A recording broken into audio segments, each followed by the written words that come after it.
Bom dia pessoal, tudo bem com vocês? Vamos lá para mais uma aula de Química, certo? Na aula de hoje a gente vai falar um pouco sobre as reações químicas, certo? Então a primeira coisa, a gente vai definir o que são reações químicas, quais são as formas de representar uma reação química, o que rege uma reação química, a gente vai falar um pouco sobre as leis ponderais, certo? A lei de conservação de massa, a lei de Lavoisier e por fim ainda falar um pouco sobre balanceamento de reações químicas, ou seja, como a gente pode balancear uma reação química para que ela se adeque à lei de conservação de massa. Então vamos lá? Então, uma reação química, numa reação química nós temos transformações químicas. Por exemplo, uma decomposição de uma fruta ou a combustão do álcool, todas são alterações que atingem a estrutura da matéria, certo? Então, o conceito de uma reação química são processos que transformam uma ou mais substâncias, né? Ou seja, inicialmente nós vamos transformar uma ou mais substâncias, que a gente chama de reagentes, em outras substâncias. Ou seja, a transformação dessas substâncias iniciais, que a gente chama de reagente, vão produzir outras substâncias, novas substâncias, certo? A partir das iniciais, que a gente chama, no final a gente chama de produtos. Então, no início nós temos reagentes, que são as substâncias que vão ser transformadas, e no final de uma reação a gente tem os produtos da nossa reação. São aquelas substâncias que foram obtidas depois do processo de transformação das substâncias iniciais. Então, em linguagem mais acadêmica, dizemos que uma reação química promove mudança na estrutura da matéria. De que modo? A gente vai mudar a estrutura, ou seja, a gente vai mudar a composição estrutural das substâncias, né? Não vamos criar novas substâncias do nada. A gente vai mudar, transformar a partir de substâncias iniciais já existentes, certo?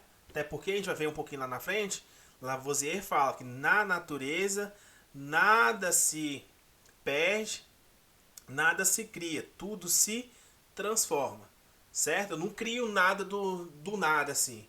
Eu apenas crio novas substâncias a partir de substâncias já existentes, certo? Ou seja, fazendo uma transformação da matéria. E aqui nós temos uma representação de uma reação química. Neste caso aqui nós temos a reação de formação da água, certo? Nós temos o gás hidrogênio, que é o H2, reagindo com gás oxigênio, formando água, certo? Então, de início, nós temos aqui, antes da seta, os que a gente chama de reagentes. E, no fim, como produto, neste caso, nós só temos um produto, que é a água, então, que a gente chama de produto. Então, sempre numa reação química, nós temos reagentes, setinha indicando a reação, certo? Produtos. Então, reagentes, setinha para a direita, produtos.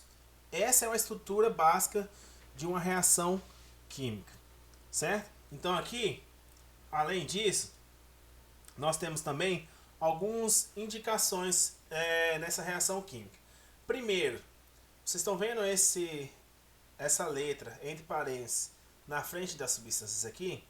A gente fala que essas letras aqui, elas representam o estado físico que essa substância está participando da reação, certo? Então nós vamos ter a letra G representando o estado gasoso, a letra L representando o estado líquido, a letra S representando o estado sólido e o AQ. Ah, professor, mas aqui é estado físico? Não. Esse aqui, ele vai representar o estado líquido, só que a substância vai estar no estado aquoso. O que seria esse estado aquoso? O aquoso quer dizer que a substância ela vai estar diluída ou dissolvida vai estar dissolvida, solvatada em água. Ou seja, a gente vai estar utilizando água como solvente, certo? Além disso, nós temos ainda dois índices. O primeiro, dois valores. O primeiro são esses números que vêm à frente das substâncias, certo? Esse número que vem à frente em um tamanho maior, a gente chama eles de coeficientes estequiométricos. A gente vai voltar a falar um pouquinho mais deles um pouquinho mais para frente, quando a gente falar de balanceamento de reações. E este número menor sobrescrito. Tem aqui, tem aqui, tem aqui. Ah, outra coisa, é só uma coincidência ser tudo número 2, tá? Você vai ver que dependendo da substância, da reação, esses números variam de acordo com a reação, tá? Esses números aqui, eles são chamados de índices. Esses índices, eles dizem a quantidade, eles fazem referência à quantidade de átomos em cada substância, certo? Na substância. Por exemplo, aqui eu tenho 2, o 2 aqui é quantidade, cálculo do coeficiente estequiométrico. Ele vai falar sobre a quantidade de matéria presente na reação daquela substância, certo? Então aqui, o 2 aqui, ele vai falar o número de mols, por exemplo, participante, fator estequiométrico, número de mols daquela substância, ou seja, a quantidade de matéria participante daquela substância. Ou seja, aqui eu tenho 2 mols de gás hidrogênio, que é o H2, certo?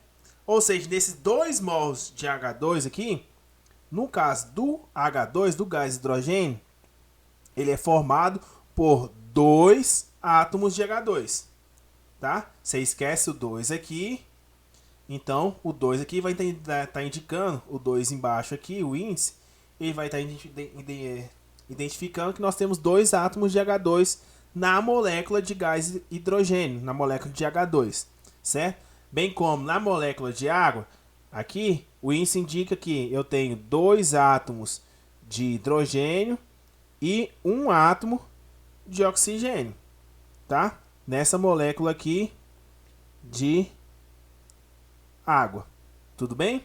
Então o índice vai indicar a quantidade de átomos e o coeficiente estequiométrico, ele vai fazer uma relação entre a proporção de massa entre as substâncias participantes da reação, certo? Indicando a quantidade de matéria, a quantidade de mols, número de mols de cada substância participante da minha reação. Então, só apagar. Então, essas reações são representadas por equações químicas, como eu falei, que devem descrever o processo qualitativamente, né? Falando quais são as substâncias que são formadas durante o processo, são utilizadas, e quantitativamente, que vai dizer a quantidade de cada substância que participa da minha reação, respeitando então a lei de conservação das massas.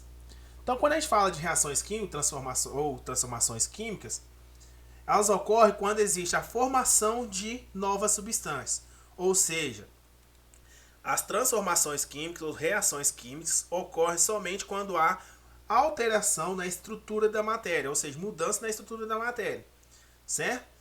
Então, substâncias com propriedades diferentes das substâncias iniciais são formadas. Tem que lembrar que transformação química, reação química é diferente de transformação física. Por exemplo, o gelo derreter, eu não estou alterando a composição da matéria. Eu estou alterando somente o estado físico. O gelo, tanto no estado sólido, quanto no estado, ou a água, quanto no estado sólido, no formato de gelo, ou no estado líquido, continua sendo moléculas de água, certo? Agora, quando eu misturo água e faço a decomposição da água, formando gás hidrogênio e gás oxigênio, eu estou alterando a composição da matéria, ou seja, a estrutura da matéria. Antes eu tinha molécula de água e depois da reação química eu vou formar uma molécula de gás hidrogênio e gás oxigênio a partir da minha substância inicial, que é a água, certo? Então tem diferença, transformação física e transformação química. Transformação química, reação química, então ela vai alterar a composição da substância, formando uma nova substância. Enquanto transformação física só vai alterar o estado físico da substância, certo? Mas voltando para a nossa aula, nós temos aqui as reações químicas. Elas podem ser caracterizadas, podem ser classificadas entre alguns tipos de reações, certo? Nós temos as reações, elas podem ser classificadas entre reações de síntese ou adição. A gente vai falar um pouquinho mais de cada uma nos próximos slides, tá? Então ela pode ser síntese ou adição, reação de análise ou decomposição, reações de simples troca ou deslocamento e reação de dupla troca. Dentro das reações de decomposição, a gente vai falar um pouquinho daqui a pouco, elas ainda podem ser classificadas de acordo com o tipo de decomposição que ocorre, porque a decomposição pode ocorrer através do calor, certo? Que a gente chama de pirólise, e através da fornecimento de energia também, que fala um pouco sobre a eletrólise, certo? São duas reações, dois processos, tanto a pirólise quanto a eletrólise, são dois processos que ocorrem dentro, que são reações de decomposição, certo? Então, falando um pouco sobre as reações de síntese ou adição, elas são aquelas em que duas ou mais substâncias originam um único produto. Ou seja, a gente vai ter duas substâncias iniciais produzindo um único produto final, certo? Então aqui um exemplo bem lúdico. Nós temos inicialmente como reagentes o gato. Imagine que essa fosse uma reação química, certo? Nós temos um gato mais um peixe, formando um gato-peixe, um gato gordo, certo? Totalmente diferente. Ou seja, inicialmente nós tínhamos duas, formando apenas uma, certo? De uma maneira lógica. O mais certo seria formando aqui um peixe-gato, né? O mais correto. Mas nós temos exemplos de reações químicas mesmo, certo? Voltando para a teoria, nós temos, por exemplo, o ferro sólido mais o enxofre, formando o sulfeto de ferro, certo? Outro exemplo, nós temos o gás hidrogênio mais o gás cloro, formando o ácido clorídrico, certo? 2 mols de ácido clorídrico. Outro exemplo, nós temos o mercúrio sólido, metal mercúrio, certo? Mais o gás oxigênio, formando o óxido de mercúrio. Então esses são exemplos de reações de adição ou reações de síntese, em que nós temos duas ou mais substâncias.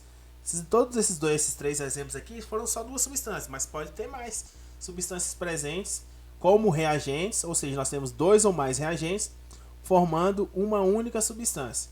Eles se juntam para formar uma única substância, certo? Então nós temos aqui, isso é um exemplo, são exemplos de reações de síntese ou adição. Agora, nós temos também as reações de análise ou decomposição.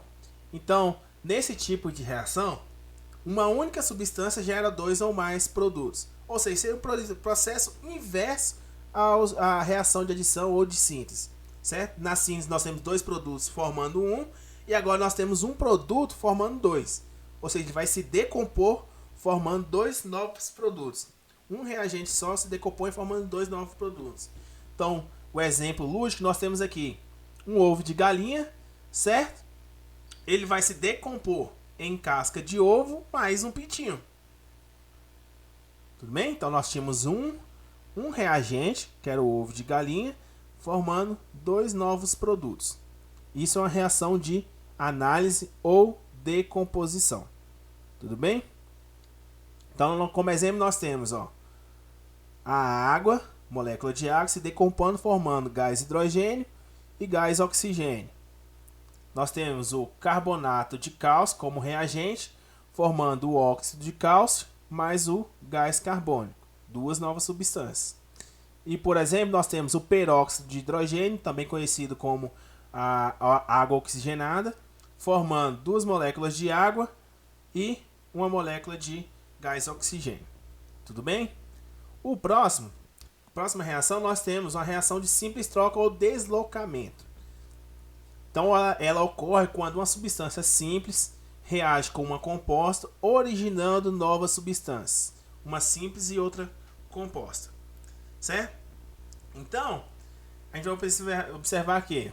Substância simples é aquela substância composta por apenas por um mesmo tipo de átomo. Ou seja, nós temos dois átomos de cloro aqui. Certo? Somente alumínio, somente ferro aqui. Substância composta, ela é constituída, é aquela substância constituída por dois ou mais átomos diferentes. Por exemplo, no brometo de sódio, nós temos o sódio, Na, e o Br, são dois átomos diferentes. HCl, que é o hidrogênio e o cloro. O cloreto de alumínio aqui, nós temos o cloro e o alumínio. Cloreto de sódio, o sódio e o cloro. Cloreto de ferro, 2. Nós temos o cloro e o ferro, certo? Então são substâncias compostas. Substâncias simples a gente já falou os exemplos. Então aqui nós temos, como exemplo lúdico, nós temos um cachorro segurando o osso, certo? Mas reagindo com um pedaço de carne. Na reação de simples troca, o cachorro vai largar o osso, deixar o osso e vai pegar a carne. Ou seja, antigamente nós tínhamos cachorro com osso, formando mais uma carne, vai trocar agora. Então a gente vai ter como produto final o osso sozinho, como substância simples, e como substância composta nós temos o cachorro segurando a carne, certo? Alterou, fez uma troca entre as substâncias. É a mesma coisa que acontece aqui, ó. Nós temos cloro reagindo com o brometo de sódio, NaBr. O que vai acontecer? O cloro vai trocar de lugar com o bromo, certo? Então vai formar o NaCl e o bromo sozinho, certo? Então houve uma troca aqui, uma simples troca de apenas um átomo, certo? Então isso é uma reação de simples troca ou deslocamento. Então é simples troca porque aconteceu a troca somente de um átomo. Quando ocorre a troca de dois reagentes formando dois produtos, em geral são substâncias compostas, certo? Que reagem, dando origem a novas substâncias também compostas. Nestes casos aqui de dupla troca, nós vamos ter a troca entre as substâncias. Então vamos aqui, ó. Nós temos uma substância composta aqui, NaOH e HCl. O que vai acontecer? O Na vai se ligar com o cloro. Opa, errei aqui. O Na vai se ligar com o cloro, certo? Vai se ligar ao cloro e o H vai se ligar ao OH. Então nós vamos ter a formação do NaCl mais água, certo? Houve uma dupla troca, o Na foi para cá e o H veio para cá, os dois trocaram, então houve uma dupla troca. Então sempre numa reação de dupla troca, dois átomos vão trocar entre as substâncias compostas.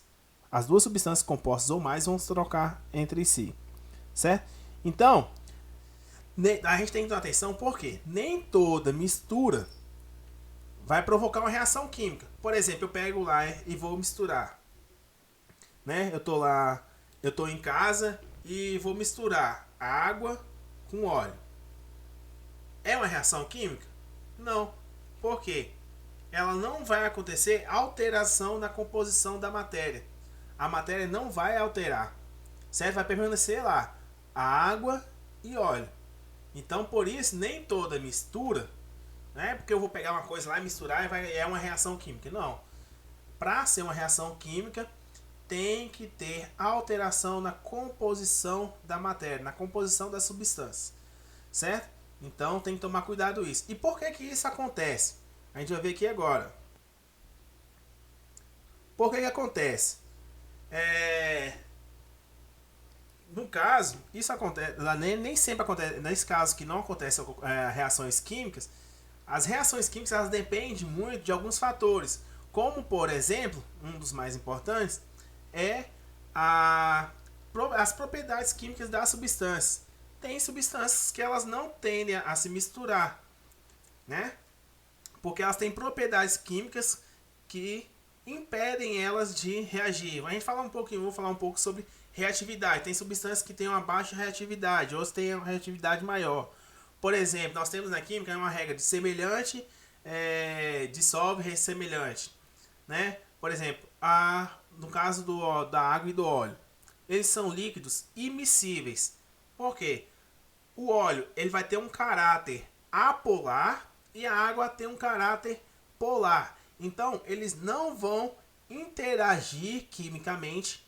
Então, por isso não ocorre uma transformação química. A não ser que eu forneça energia, alguma coisa, algum meio para que essa reação possa ocorrer. Mas nesse caso da água e óleo, ela não ocorre, tá? Então, quando a gente falar um pouco sobre de reação química que não ocorre, tem reações químicas, por exemplo, aparentemente de início não vão ocorrer.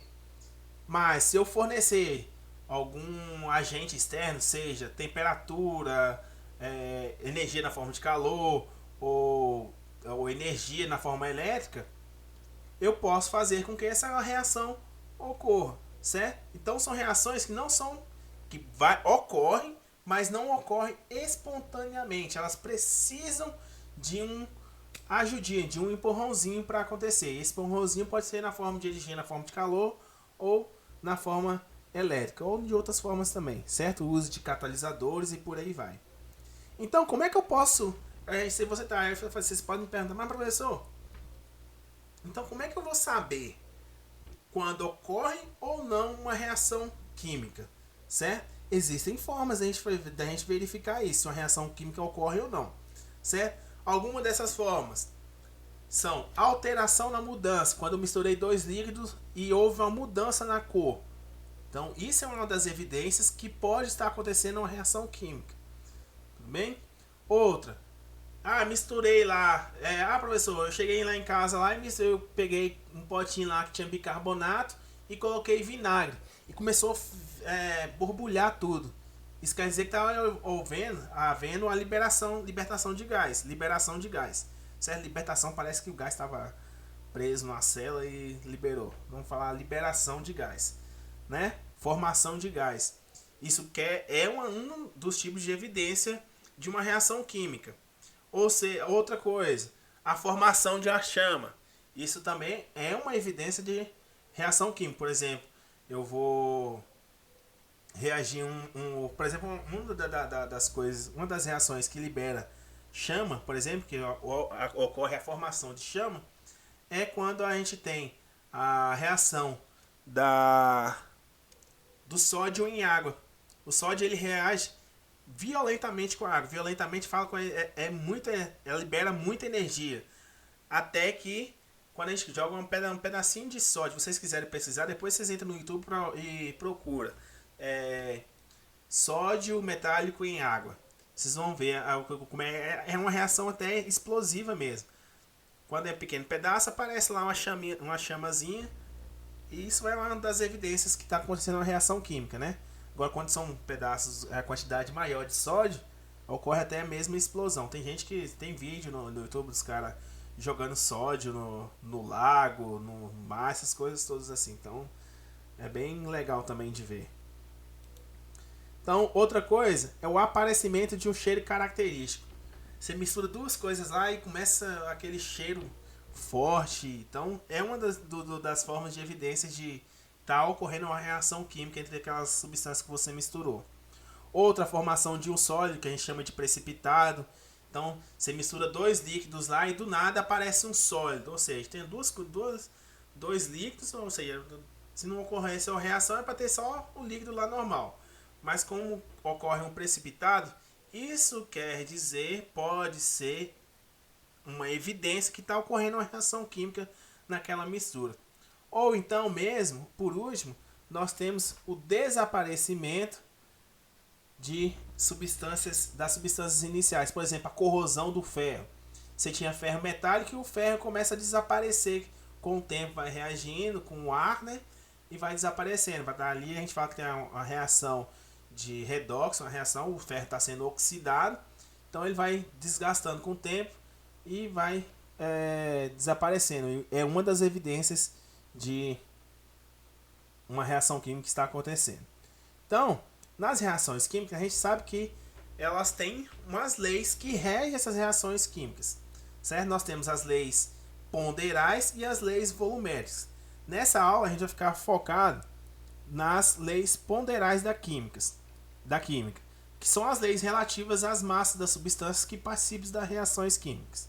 Então elas vão determinar, vai falar um pouco sobre proporção que essas substâncias participam das reações e algumas outras regras, como é a participação em massa dessas substâncias nas reações químicas. Então as principais leis ponderais das reações químicas são a lei de conservação das massas, ou lei de Lavoisier, a lei das proporções definidas, ou lei de Proust, e a lei das proporções múltiplas, ou lei de Dalton. Você vai ver que é bem facinho. A primeira lei, que é a lei das conservações de massa, ela foi escrita pelo o químico francês Antoine Lavoisier e ele realizou muitas experiências que levaram à seguinte conclusão, que ele fala: a massa antes e depois de qualquer reagente é sempre a mesma. Ou seja, a massa dos meus reagentes, né? Vou escrever aqui. A massa.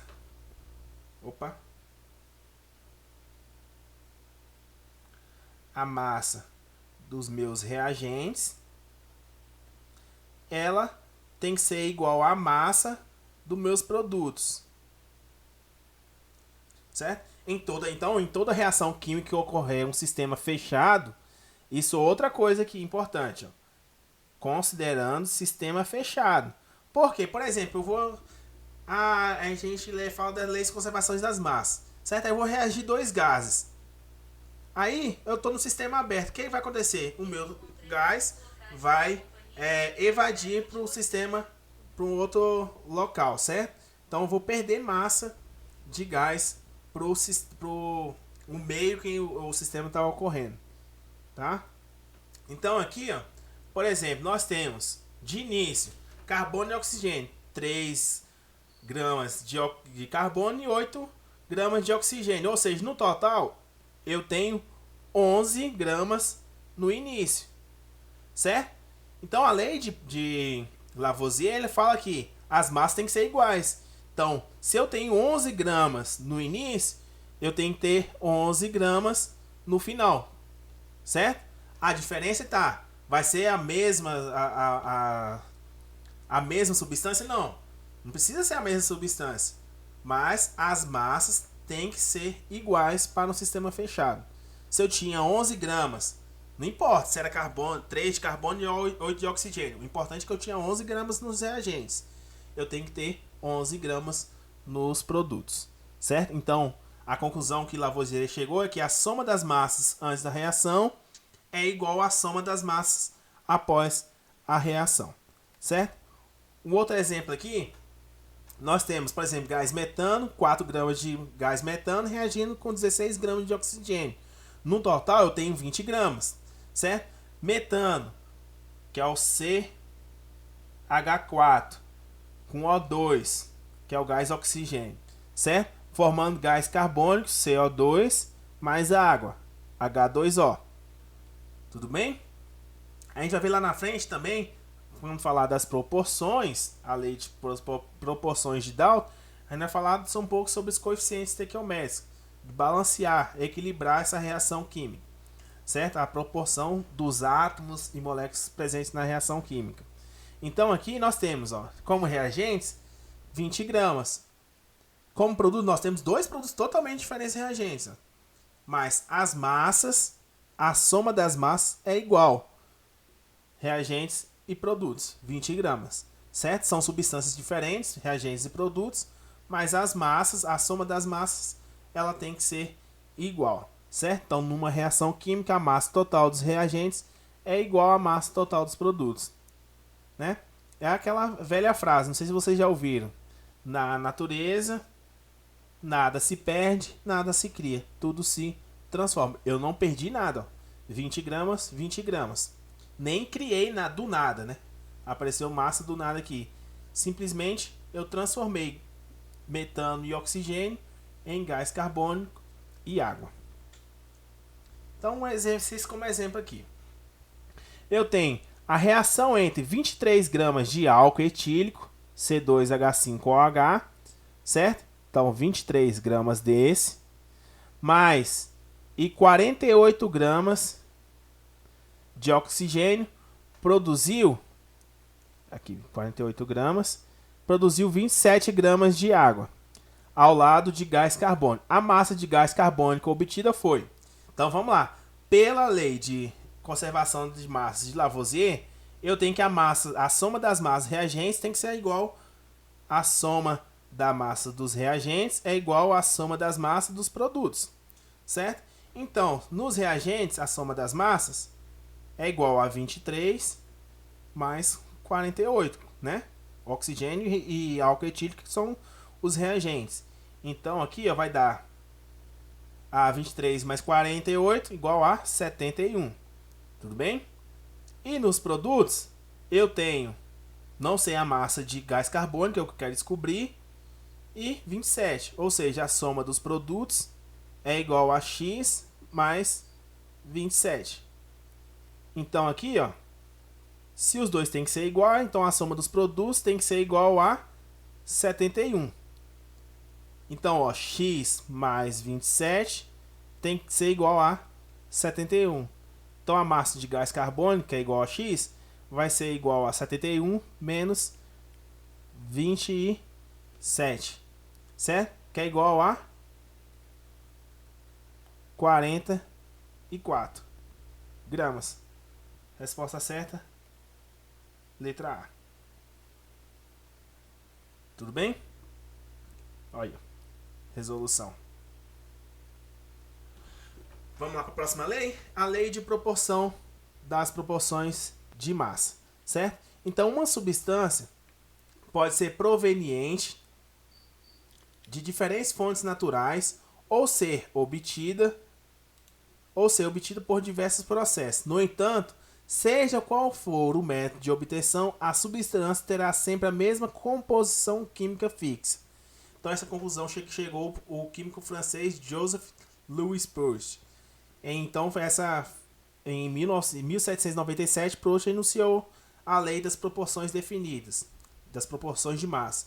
Então, a substância reage sempre na mesma proporção para formar outra substância, né? Então, vamos ver o que isso significa? Então, no caso da lei de Proust, a gente viu esse exemplo aqui, certo? Carbono reagindo com oxigênio, formando gás carbônico, certo?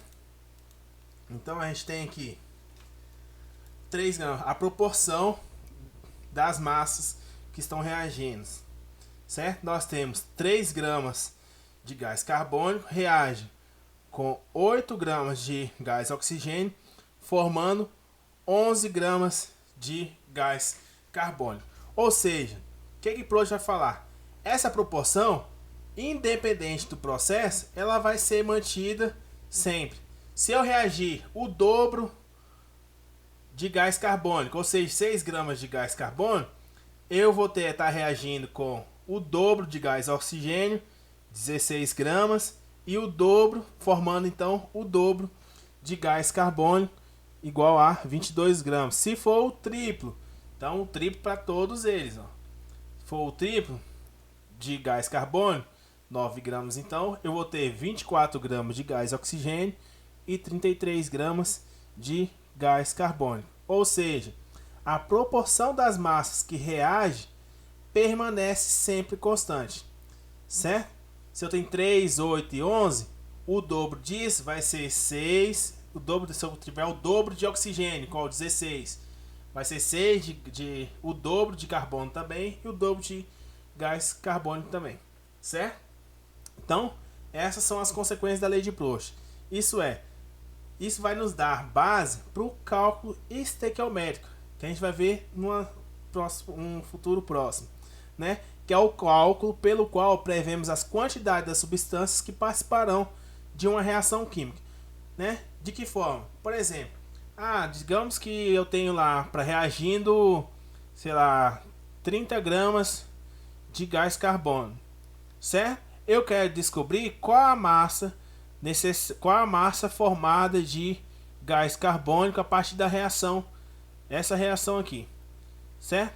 Se eu sei a proporção que nessa reação reage 3 gramas de carbono com 8 gramas de oxigênio, formando 11 gramas de gás carbônico, né? Se eu tenho 30 gramas de carbono, eu sei que através da minha proporção, né, pela lei de Proust, eu vou ter no final 110 gramas produzidos de gás carbônicos, CO2, certo? Então essa é a base do cálculo estequiométrico, a lei de Proust. Então, essa aqui é a mesma coisa, né? Falando um pouco sobre as proporções. Então, qualquer que seja o método de obtenção de uma substância, ela é sempre formada pelos mesmos elementos químicos combinados numa mesma proporção, certo? Um exemplo de exercício. Então, a gente sabemos que 7 gramas de nitrogênio reagem todo com 1,5 gramas de hidrogênio, H2, produzindo amônia, NH3, certo? Então eu tenho 7 gramas desse, reagindo com 1,5 gramas desse, produzindo gás amônio, certo? Pela lei de Lavoisier, eu sei que já vou saber de qual. Então vai produzir 8,5 gramas de amônio. Não é isso? O que tem nos reagentes, a soma das massas dos reagentes tem que ser igual à soma da massa dos produtos. Então a soma das massas aqui, 8,5. Então vai ter que produzir 8,5. Mesmo que o exercício não tenha me falado, essa vai ser a proporção que vai estar reagindo. Aí o exercício continua.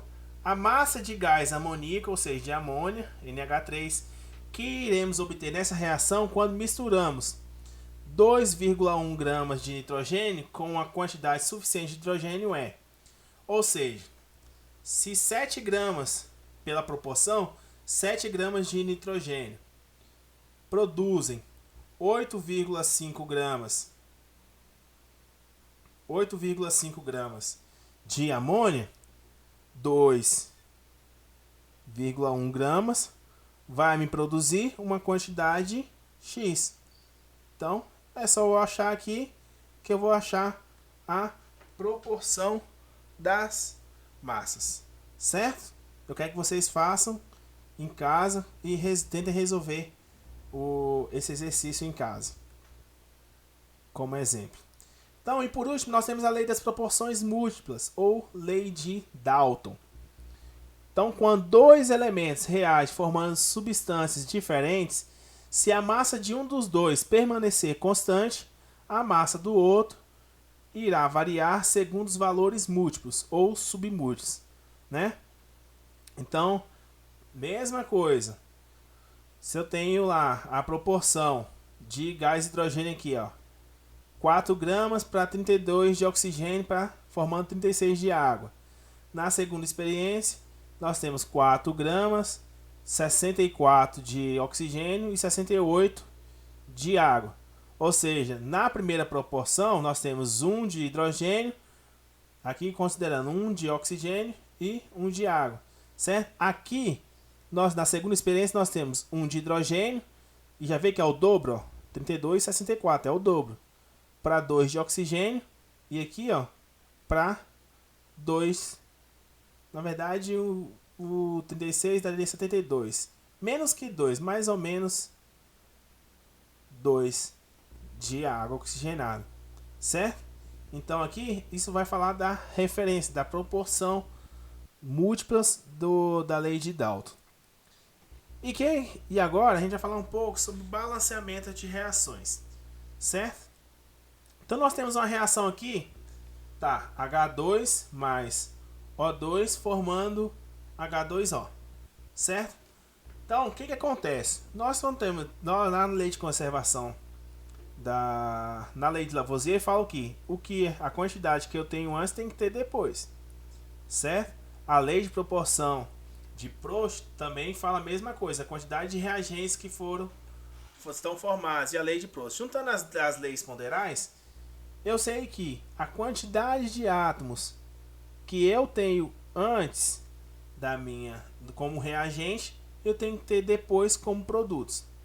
Então, o que acontece? Vamos fazer um cálculo aqui. Então, antes aqui, como reagente, eu tenho H2 e O2. Então, eu tenho 2 átomos de hidrogênio e 2 átomos de oxigênio nos meus reagentes. Nos produtos, eu tenho o 2 aqui é para o H, então 2 átomos de hidrogênio. E como não tem nada aqui subscrito no oxigênio, eu tenho 1 átomo de oxigênio. Percebam que as proporções são diferentes. É como se eu tivesse perdido na reação um átomo de oxigênio, tivesse deixado de existir. Isso não acontece. A gente viu que na natureza nada se perde, nada se cria, tudo se transforma. Então, por isso é necessário em algumas ocasiões balancear minha equação química, certo? De que forma? Utilizando números que multiplicam a quantidade das substâncias, que são esses números aqui à frente, ó. Esses números aqui, que é o que eu tinha falado, que são chamados coeficientes estequiométricos,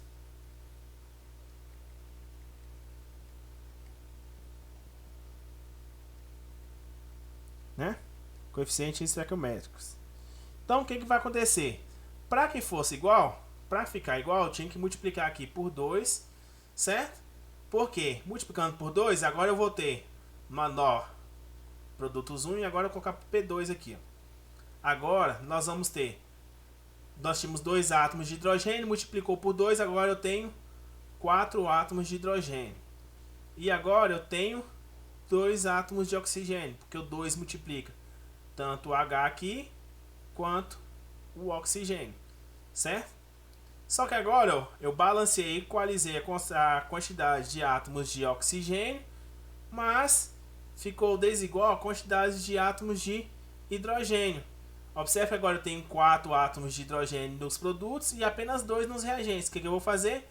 Venho aqui nos reagentes, no lado do hidrogênio, multiplico por 2. Porque agora, nos meus reagentes 2, eu vou ter 4 átomos de hidrogênio e 2 átomos de oxigênio. Aí agora sim, ó, R2 e P2 estão na mesma proporção, certo? Isso eu queria. Então minha reação balanceada seria 2H2 mais O2 formando 2H2O. Certinho? Então aqui, ó, a gente percebe, deixa eu apagar aqui. Próximo slide. Então percebe-se que antes da seta, reagentes há 2 átomos de hidrogênio e 2 de oxigênio. Após a seta, nos produtos existem 2 de hidrogênio e 1 de oxigênio. Dessa forma, a representação acima da reação química aqui não respeita a lei de conservação das massas. Então é necessário balancear para que essa reação ela passe a respeitar a lei de conservação das massas. Então, para ajustar essa equação, coloque-se à frente das substâncias números que multiplicam a quantidade de cada elemento dessa substância. Esses números são chamados fatores estequiométricos, certo? Então, observe agora, aqui embaixo no quadro, nós temos a reação balanceada. Então, como eu tinha dito antes, os números embaixo, por exemplo, na fórmula NH3, nós temos 3 átomos de hidrogênio. Esse número sobrescrito aqui embaixo, ele vai indicar a quantidade de cada átomo, né? E um átomo de nitrogênio. O número à frente, que é o coeficiente estequiométrico, ele multiplica cada átomo constituinte da minha substância, certo? Então aqui agora, ó, quando eu multipliquei por 2, eu vou ter 2 vezes, antes eu tinha 1, 2 vezes 1, 2 átomos de nitrogênio. E antes eu tinha 3 átomos de hidrogênio, eu passei a ter 6 átomos de hidrogênio, certo? Então, tendo 2 vezes H2O, teremos 4 átomos de hidrogênio e 2 de oxigênio, que é o exemplo aqui, ó. Certo? A mesma coisa.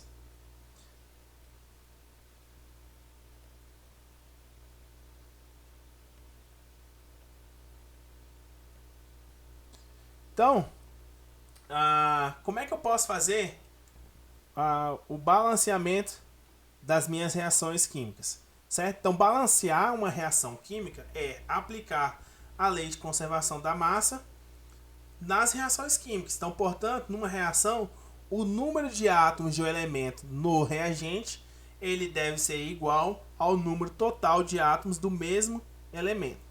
Então, como é que eu posso fazer isso? Através do método das tentativas. Então, o primeiro passo, como eu fiz lá atrás, é iniciar o balanceamento da minha reação química pelo elemento químico que aparece apenas uma vez em cada membro da equação. O segundo passo é, em todos os elementos observados anteriormente, escolher o que apresenta maior índice. Depois, transformar o índice em coeficiente estequiométrico e, por último, prosseguir o balanceamento dos demais elementos químicos. É uma média tentativa mesmo. Então, o que vocês vão fazer? Montar uma tabelinha igual eu montei, da quantidade, contar cada átomo, por exemplo, lá tinha 2 átomos de hidrogênio e 1 átomo de oxigênio antes. Aí depois nos produtos eu tinha 2 átomos de hidrogênio,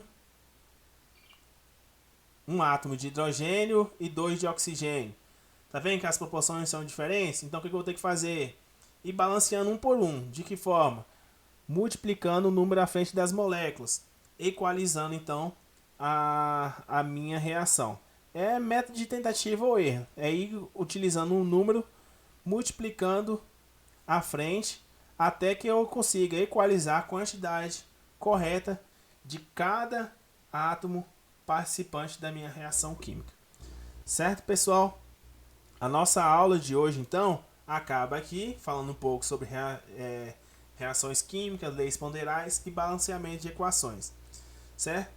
Qualquer dúvida, pessoal, entre em contato comigo pelo WhatsApp. Se preferir, a gente pode marcar uma reunião pelo Google Meet para eu possa estar explicando especificamente para vocês, né? A gente vai tentar até que sua dúvida seja sanada, certo? Se é que você não tem mais nenhuma dúvida sobre o conteúdo. Muito obrigado e até a nossa próxima aula.